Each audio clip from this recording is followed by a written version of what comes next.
Radio Transmundial presenta Los Grandes Temas. Un tiempo donde el pastor Salvador de Lutri nos lleva a pensar en la problemática más profunda del ser humano. Los Grandes Temas. Capítulo 21 del Evangelio según San Juan, comenzando la lectura en el versículo 1. Después de esto Jesús se manifestó otra vez a sus discípulos junto al mar de Tiberias y se manifestó de esta manera. Estaban juntos Simón Pedro, Tomás, llamado el Dídimo, Natanael, el de Caná de Galilea, los hijos de Zebedeo y otros 2 de sus discípulos. Simón Pedro les dijo: voy a pescar. Ellos dijeron: vamos nosotros también contigo. Fueron y entraron en una barca, y aquella noche no pescaron nada. Cuando ya iba amaneciendo, se presentó Jesús en la playa, mas los discípulos no sabían que era Jesús. Y les dijo: hijitos, ¿tenéis algo de comer? Le respondieron: no. Él les dijo: echad la red a la derecha de la barca y hallaréis. Entonces la echaron, y ya no la podían sacar por la gran cantidad de peces. Entonces aquel discípulo a quien Jesús amaba dijo a Pedro: es el Señor. Simón Pedro, cuando oyó que era el Señor, se ciñó la ropa porque se había despojado de ella y se echó al mar. Y los otros discípulos vinieron con la barca, arrastrando la red de peces, pues no distaban de tierra sino como 200 codos. Al descender a tierra vieron brasas puestas y un pez encima de ellas y pan. Jesús les dijo: traed de los peces que acabáis de pescar. Subió Simón Pedro y sacó la red a tierra llena de grandes peces, 153, y aun siendo tanto la red no se rompió. Les dijo Jesús: venid, comed, y ninguno de los discípulos se atrevía a preguntarle: ¿tú quién eres?, sabiendo que era el Señor. Vino pues Jesús y tomó el pan y les dio, y asimismo del pescado. Esta era ya la tercera vez que Jesús se manifestaba a sus discípulos después de haber resucitado de los muertos. Cuando hubieron comido, Jesús dijo a Simón Pedro: Simón, hijo de Jonás, ¿me amas más que estos? Le respondió: sí, Señor, tú sabes que te amo. Él le dijo: apacienta mis corderos. Y volvió a decirle la segunda vez: Simón, hijo de Jonás, ¿me amas? Pedro le respondió: sí, Señor, tú sabes que te amo. Le dijo: pastorea mis ovejas. Le dijo la tercera vez: Simón, hijo de Jonás, ¿me amas? Pedro se entristeció de que le dijese la tercera vez: ¿me amas? Y le respondió: Señor, tú lo sabes todo, tú sabes que te amo. Jesús le dijo: apacienta mis ovejas. De cierto te digo, cuando eras más joven te ceñías e ibas donde querías, mas cuando ya seas viejo extenderás tus manos y te ceñirá otro y te llevará donde no quieras. Esto dijo, dando a entender con qué muerte había de glorificar a Dios. Y dicho esto añadió: sígueme. En la vida de Pedro Dios tiene un propósito transformador, y lo que estamos viendo en estos domingos es justamente cómo es este proceso de seguir al Señor y el proceso de discipulado. Al principio ya del encuentro que tiene con Pedro, el Señor ya le marca que tiene un propósito para con él. Dios siempre tiene propósitos para las personas. Él sabe cuándo las llama, sabe dónde colocarlas, sabe cómo manejar la vida de cada uno, pero tiene propósitos. El apóstol Pablo, en la carta a los Romanos, dice que irrevocables son los dones y el llamamiento de Dios. Es decir, que el propósito de Dios es siempre irrevocable. Cuando Dios dice: tú eres Simón, hijo de Jonás, y serás esto, está señalando el propósito irrevocable que tiene sobre la vida de él. Y esto ustedes lo pueden comprobar leyendo la Escritura, leyendo las historias, por ejemplo, del Antiguo Testamento. Cuando Dios llamó a Jonás, lo llamó con un propósito definido, él se rebeló, pero el propósito continúa hasta que lo cumpla. Quiere decir que es irrevocable el don que le había dado y el llamamiento de Dios. Dios no dijo: bueno, como no te gusta te voy a llamar para otra cosa. ¿No? Es irrevocable. Quiere decir que Dios está cumpliendo su propósito en Pedro, y el pescador de peces pues se tiene que convertir en un pescador de hombres. Ahora, el discipulado es un proceso en el cual vamos aprendiendo todos los días. Y en todo proceso de aprendizaje hay triunfos y hay fracasos. En todo proceso de aprendizaje hay triunfos y hay fracasos. Pedro había tenido un gran triunfo. Había aprobado el primer examen cuando declaró que Jesús era el Cristo. El triunfo lo mareó, se le subió a la cabeza. Creyó que el examen parcial era el examen final, confundió esto. Él había subido un peldaño, pero no había llegado hasta la cima. Y él creyó que había llegado. Y como él vino, el triunfo marea, y Pedro se mareó. Y se mareó en el sentido en que siempre se marea el discípulo, y es en creer que es invulnerable. Pedro creyó que tenía una sabiduría superior, incluso a la de Jesús, y que tenía una fortaleza superior. Sacó una tendencia muy común en el hombre de sentirse un superhombre. Ustedes han visto que toda la imaginería que se mueve detrás del cine, de los cómics, de todo esto, siempre están subrayando el hecho de los superpoderes, el superhombre. Habla de un deseo inconsciente que hay en todos nosotros de querer ser más de lo que somos, de querer tener más poder del que tenemos. Y a veces nos creemos que realmente es así, que hemos logrado superar y que hemos llegado hasta un nivel de superhombre. Cuando Jesús le dijo a Pedro, le dijo a todos los discípulos, todos ustedes se van a escandalizar, es decir, van a huir. Cuando me prendan, Pedro dijo, aunque todos se escandalicen, yo no. Esta es la palabra del superhombre, ¿no? Es decir, todos los demás son hombres, pero yo soy superhombre. Yo no. Y Jesús le tiene que decir, antes que el gallo cante, me negarás 3 veces. ¿Por qué le tiene que decir eso? Porque hay que bajar al superhombre a nivel de hombre. Hay que ponerlo a nivel de lo que es, el hombre. Unas horas después, está en la casa del sumo sacerdote y lo niega 3 veces. Y el gallo canta. Es decir, Dios le demuestra a Pedro que él no es invulnerable y el fracaso de Pedro es estrepitoso. Ahora, Dios trabaja con hombres y los hombres tenemos ciertas características. Los hombres somos vulnerables, somos falibles, somos pecadores, somos frágiles. Cuesta admitir esto, pero esta es la realidad humana. Por lo tanto, somos propensos al fracaso. Nadie es invulnerable. Si alguno dice que en su experiencia como discípulo del Señor nunca tropezó, nunca cayó, nunca pecó, es porque está mintiendo.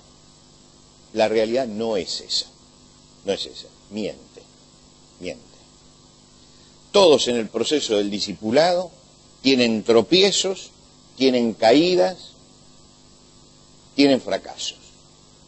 No existe un discipulado donde se comience y se llegue hasta el fin, siempre subiendo cuesta arriba. Es una tarea de aprendizaje y hay momentos de fracaso y hay que admitir esto. Ahora, supongamos que alguien cree realmente que nunca ha fracasado, cree que en su evolución de discípulo nunca ha fracasado, se está engañando a él mismo. Santiago dice en su carta, hermanos, no os hagáis maestros muchos de vosotros, sabiendo que recibiremos mayor condenación, porque todos ofendemos muchas veces. Diciendo, no se ponga en una situación de dictar cátedra, porque todos ofendemos muchas veces. ¿A quién le está escribiendo? Le está escribiendo a los demás cristianos, a los discípulos, a los que están siguiendo al Señor. Dice, tengan cuidado con esto, porque el fracaso está a la vuelta de la esquina permanentemente y nadie puede decir, nunca fracasé. Juan en su carta dice, si decimos que no, está hablando para los cristianos, porque casi siempre nosotros lo tomamos para el pagano que está allí, ¿no? Pero no, ese es para los cristianos, para los discípulos. Si decimos que no tenemos pecados, nos engañamos a nosotros mismos y no hay verdad en nosotros. Dice que los cristianos pecamos y que los cristianos fracasamos. Esto es lo que está diciendo la palabra de Dios. Hay que admitir la realidad de lo que es nuestra condición humana y nuestra fragilidad. A veces nos olvidamos de esto y creemos que somos inmunes al mal, creemos que somos inmunes a la corrupción, y no tenemos en cuenta que somos frágiles. Y muchas veces se toman actitudes de superhombre y uno se va a meter en el lugar donde, bueno, esto a mí no me va a afectar y termina afectándole, porque es vulnerable. Uno tiene que saber dónde, qué es lo que ve, qué es lo que lee, a qué lugares va, porque todos sabemos que hay mucho de destrucción de la persona y que nosotros no somos invulnerables a las influencias que recibimos. Tenemos vulnerabilidad. El apóstol Pablo decía, así que queriendo yo hacer el bien, hallo esta ley, que el mal está en mí. Como diciendo, bueno, yo me esfuerzo por hacer el bien, pero el mal surge. Esto es mirar la condición humana como es. Y un discípulo tiene que mirar la condición humana como es. Tenemos que mirarnos como somos. O como dice Eladia Blasquez, o nos vemos como somos o no somos nunca más. ¿No es cierto? Es decir, tenemos que aprender a mirarnos como realmente somos. La madurez consiste en admitir, la madurez cristiana consiste en admitir que no somos invulnerables y que estamos sujetos al fracaso. Ahora, ¿cómo asumimos el fracaso? Porque no todos saben encarar el fracaso. Algunos temen admitir el fracaso en su vida, sienten vergüenza delante de sí mismos y se desvalorizan. Yo creo que no estamos entrenados, y este es un error de la educación de nuestros padres y de la educación de los padres de hoy, entrenan para el triunfo, pero no entrenan para el fracaso. Hay que tener cuidado porque uno tiene que formar a los hijos para el triunfo, pero los tiene que formar para el fracaso. Porque en la vida también hay fracasos. Y hay que explicarle que el fracaso no es el final de todo. Cuando en la escuela primaria todavía se enseñaba algo de valores, es decir, los maestros se ocupaban de enseñar valores, yo recuerdo que durante mucho tiempo, un mes, por lo menos un mes estuvo él, el maestro todos los días machacaba sobre una frase. Él decía, si un fracaso te ha dolido, no te declares vencido. Iba explicando esa frase permanentemente. Dedicaba la primera hora, todos teníamos 10 años en ese momento, no, 11 años, teníamos 11 años. Pero dedicaba la primera hora a explicar justamente esto. Esto que estoy tratando de explicar esta mañana.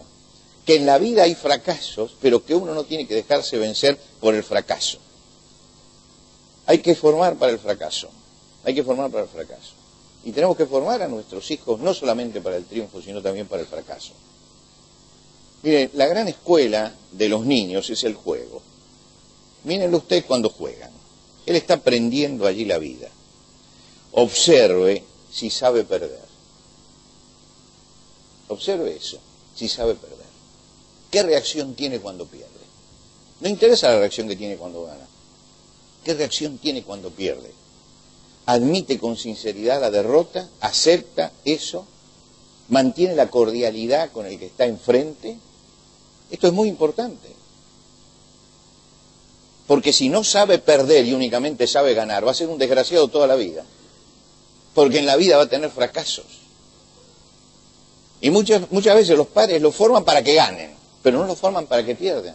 No les enseñan cómo tienen que actuar cuando ellos pierden.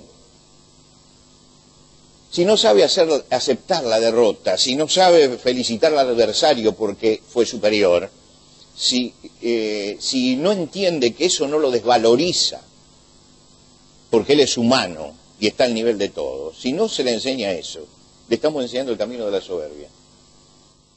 Y entonces no quiere perder cuando es chico, y no va a querer que perder cuando es grande, y va a ser infeliz porque va a tener que perder. Y va a ser insoportable para los que están alrededor. Formar también para la derrota.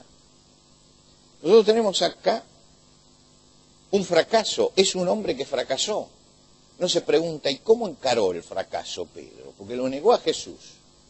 Y Jesús resucitó, se levantó y le dijo, voy delante de ustedes a Galilea, y díganle a Pedro que voy allá también, que allá nos vamos a encontrar. ¿Cómo encaró su fracaso? Hay quienes encaran el fracaso negándolo. son los que se escapan para adelante. Fracasan, pero no quieren admitir que fracasaron. En el Antiguo Testamento está la historia del rey David. El rey David fracasó, pero no quería admitir que fracasaba. No reconocía su fracaso. Hasta que llegó el profeta Natán y lo sacudió y lo ubicó nuevamente, él no reconoció su fracaso. Es el aquí no ha pasado nada. Y si yo tengo un fracaso en la vida y me digo a mí mismo aquí no ha pasado nada, tampoco voy a aprender nada de eso. Otros, por el contrario, lo admiten, y este es el caso de Pedro. Admite su fracaso, se da cuenta de su fracaso, llora amargamente cuando se da cuenta del fracaso que tiene, pero se estaciona en el fracaso. Se estaciona en el fracaso. Retorna a Galilea, que es la provincia de donde salieron, retorna al mar de Galilea, aquí se llama mar de Tiberias, porque tiene 3 nombres por lo menos comunes: mar de Tiberias, mar de Galilea, lago de Genesaret. Es el mismo lugar. Llega al lugar donde él estaba pescando, al mar de Galilea. Jesús los ha citado allí en Galilea, y los ha citado en el lugar donde empezó todo.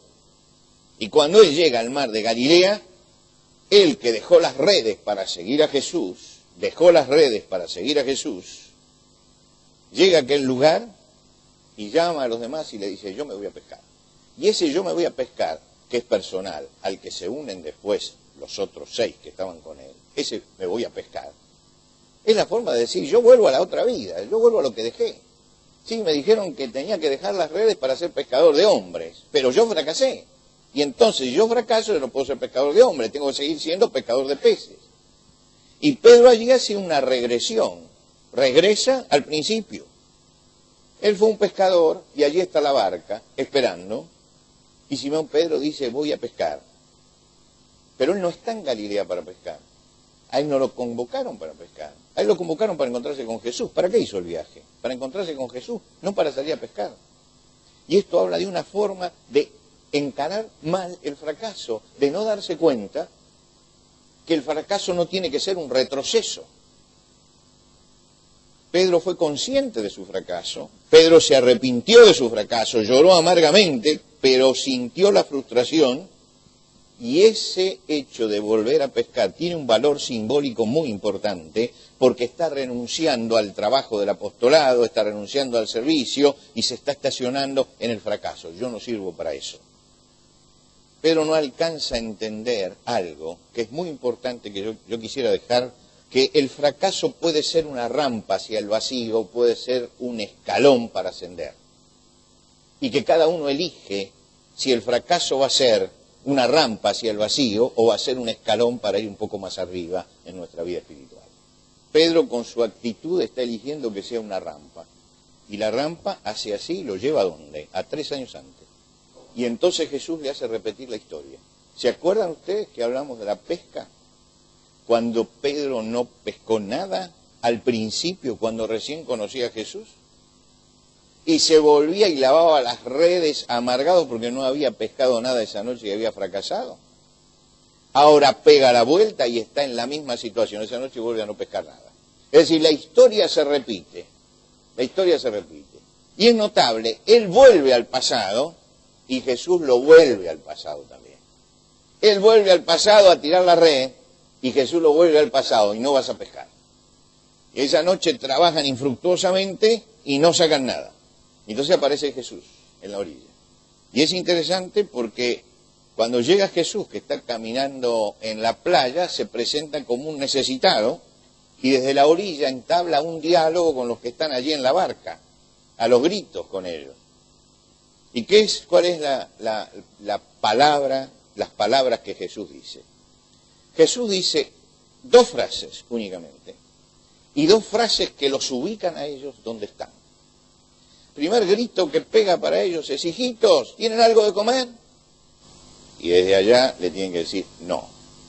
Jesús está diciendo: admitan que fracasaron esta noche, admitan que fracasaron. No, no tenemos nada, no tenemos nada. Es decir, Jesús los está ubicando en el lugar donde están en el fracaso, no tenemos nada. Entonces les da una orden: echen la red a la derecha de la barca y van a encontrar. Y entonces la echaron y no la podían sacar por la cantidad de peces que había. Él reafirma su autoridad. Es interesante porque algo se había desacomodado en Pedro y en todos los demás. Se había desacomodado. Y Jesús lo vuelve a acomodar. Lo acomoda como al principio. Al principio lo acomodó.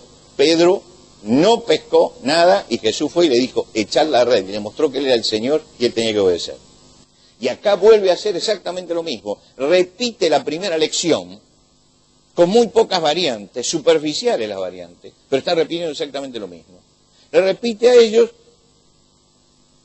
ustedes han fracasado y sin mí no van a poder hacer nada. Lo que se desacomodó, vuelve Jesús a acomodarlo. Él vuelve a la enseñanza que les dio la última noche. ¿Cuál fue la enseñanza de Jesús la última noche? Capítulo 15 del Evangelio de Juan. No hace falta que lo lea, léanlo en su casa. Jesús les dijo, yo soy la vid y vosotros los pámpanos. El que permanece en mí y yo en él, éste lleva mucho fruto, porque separados de mí nada podéis hacer. Ahí está la lección.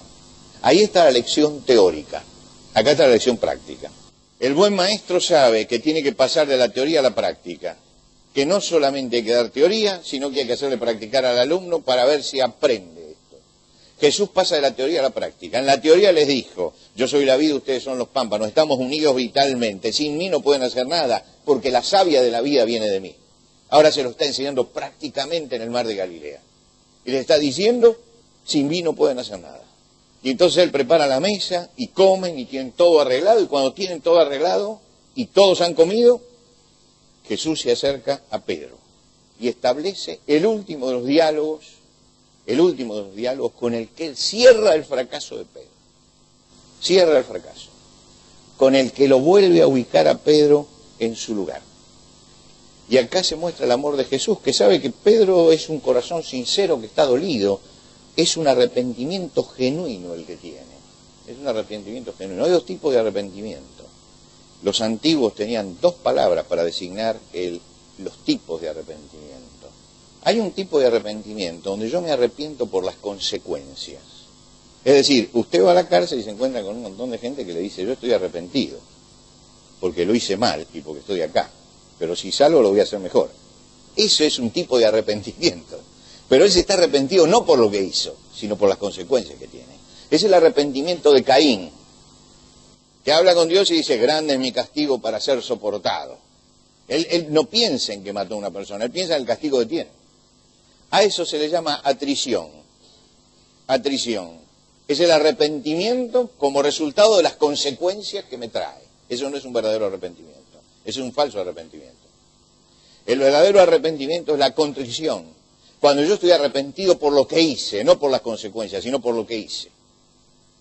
Ahora, cuando uno lo ve a Pedro, uno se da cuenta que Pedro está arrepentido, no por las consecuencias, sino está arrepentido por lo que hizo, que no es atrición, es contrición. Y entonces si hay contrición, hay verdadero arrepentimiento. Y él está verdaderamente arrepentido en ese momento. Y entonces Jesús se acerca y no entra dentro del problema, no empieza, bueno, mira, vamos a hablar por qué me negaste. Jesús simplemente le pregunta, Pedro, ¿me amas? La primera vez le pregunta, Simón, hijo de Jonás, ¿me amas más que esto? Ese más que esto está diciendo que hay que rever lo que él dijo hace un tiempo atrás.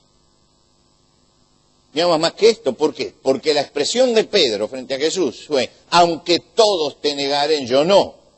Lo que quiere decir que estaba el superhombre. Y Jesús le está diciendo, ¿volvemos a la condición de hombre? ¿Me amas más que esto? Vamos a contestar esa pregunta. ¿Estás por encima? La segunda pregunta es simplemente, Simón, hijo de Jonás, ¿me amas? Y la tercera es idéntica, Simón, hijo de Jonás, ¿me amas? Es una pregunta que habla de la relación con el Señor y está mirando hacia el futuro. Porque cada vez que Pedro responde que sí, que lo ama, el Señor le dice, bueno, si me amas, entonces el trabajo que yo tengo para vos lo tenés que cumplir. Y lo está enviando hacia adelante. Mientras que él se estaba yendo para atrás, Jesús lo manda para adelante, le dice, apacienta mis ovejas, mis corderos, tienes una tarea que hacer. Y esto es lo interesante, Jesús, y usted puede analizar todo el Evangelio, en todos los encuentros de Jesús, Jesús toma a la persona y la hace mirar hacia adelante. toma a la persona, la convoca para que mire hacia adelante, para que no siga mirando hacia atrás. Llega la mujer adúltera y todos la van a matar por lo que pasó atrás. Jesús la perdona y dice, bueno, no peques más, para adelante. Hay que cambiar para adelante. Llega Zaqueo, que estafó a medio mundo y se enriqueció con eso, y cuando lo ve arrepentido y diciendo, la mitad de mis bienes los doy a los pobres, y si en algo lo defraudé, los devuelvo cuatriplicado, entonces Jesús lo hace mirar hacia adelante. Dice, este también es hijo de Abraham, que se integre a la comunidad. No lo dejen afuera como un leproso. Los hace mirar para adelante. Porque Dios nos hace mirar para adelante. No quiere cristianos estacionados o cristianos que hacen regresiones, sino cristianos que se paran y miran hacia adelante. Y Pedro tiene que decir, bueno, yo no puedo demostrar esto, pero tú sabes que te amo, porque tú sabes todas las cosas. Y tú sabes que en el fondo yo te amo. Sí, es verdad, fracaso, me caigo, peco, pero te amo, pero yo estoy buscando. Y lo que Jesús está valorando es justamente eso, ese compromiso que Pedro tiene con él, y que está naufragando en ese momento, aunque sentimentalmente, emocionalmente, espiritualmente, él sigue amando a Jesús. Y Jesús llega al fondo de las cosas y le marca el principio hacia donde tiene que ir. San Agustín decía que el principio del conocimiento es conocerte a ti mismo como pecador. Es el principio del conocimiento. Es decir, si yo me conozco a mí como pecador y me admito a mí como pecador, tengo la suma del conocimiento. Conozco bien quién soy. Sobre eso puedo edificar. Si no tengo ese cimiento, se va a caer todo. Pero sobre eso puedo edificar. Juan va a decir, si confesamos nuestros pecados, Él es fiel y justo para perdonar nuestro pecado y librarnos y limpiarnos de toda maldad. Limpiarnos de toda maldad.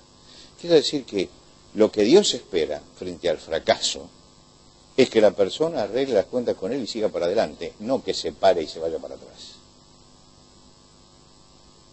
Y toda la operatividad que hace con Pedro es porque Pedro está arrepentido, pero hay que restaurarlo. Y es la tarea de restauración, de volver a ajustar el pensamiento de Pedro para que entienda cuál es un compromiso como discípulo del Señor. Termino con una historia del Antiguo Testamento, porque ya llegó la hora. Jeremías, un día, Dios lo manda a la casa del alfarero para que aprenda el profeta una lección. El alfarero toma el barro, lo pone sobre el torno y hace un vaso. El vaso en un momento se quiebra en las manos del alfarero. Se quiebra. Es decir, el alfarero tiene una idea, la quiere plasmar en el barro y el barro no responde. Se quebró. La idea del alfarero se frustró en ese momento. Pero dice, el alfarero tomó el barro, el mismo barro que se quebró, y lo hizo de nuevo. Es decir, no desechó el barro porque se quebró. Lo tomó y lo volvió a modelar. Jeremías miraba eso y se estaría pensando, ¿y para qué Dios me trajo acá? Y Dios le dijo en ese momento, ¿no puedo yo hacer lo mismo con ustedes? Tomar lo que ustedes son y aunque se quiebren, volver a hacerlo de nuevo. Dios está diciendo que es un Dios de restauración de la vida y que nadie tiene que sentir su fracaso como el fracaso final. Que todos tenemos que buscar la forma de que el fracaso no sea la rampa hacia la nada, sino el escalón hacia el crecimiento. Porque cada fracaso hay que tomarlo y tratar de construir algo sobre él.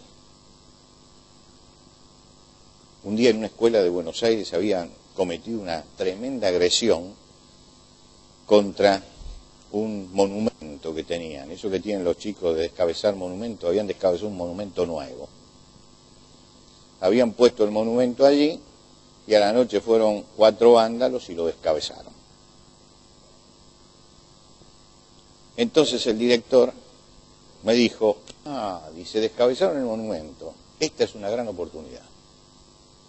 Yo lo miré, porque esto es un desastre, ahora hay que llamar al escultor de vuelta, tiene que volver. No, esta es una gran oportunidad. Dice, ¿por qué? Porque vamos a hacer un gran acto público con esto. Vamos a invitar a todas las fuerzas vivas. Vamos a desagraviar al docente, porque es el monumento de un docente, y eso nos va a dar oportunidad para hablarle a toda la comunidad de las virtudes de los docentes que son honestos y esto y lo otro y aquello. Y yo lo miraba, yo tenía en ese momento, tenía 25, 26 años, y lo miraba y decía, y dice, ¿sabe lo que pasa? Cuando a mí me tiran una piedra, en vez de agarrar la piedra y devolverla, yo agarro la piedra y digo, ¿qué puedo hacer con esta piedra? ¿Qué puedo hacer con esto? Y creo que esto es lo importante. ¿Qué puedo hacer yo con este fracaso para sacar algo positivo? Y Pedro saca algo positivo. Jesús se acerca a él para que este fracaso sea una experiencia que marque su vida y no sea una herida mortal en él. Porque cada fracaso tiene que ser una experiencia que nos haga avanzar para no repetir lo mismo, para subir, para que el fracaso no sea una rampa hacia la nada, sino un escalón hacia nuestro crecimiento. Por eso, no sé dónde está usted esta mañana, pero si el vaso que cada uno de nosotros es, si su vaso, lo que usted es, se rompió en el torno del alfarero, recuerde que Dios hace nuevas todas las cosas. Dios nos hace nuevos.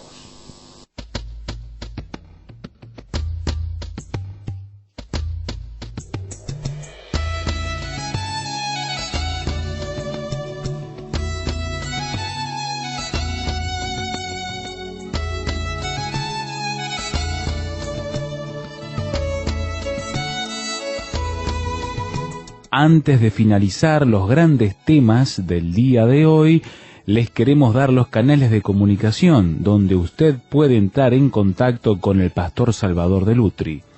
Por carta, hágalo a Los Grandes Temas, casilla de correo 5051, Montevideo, Uruguay.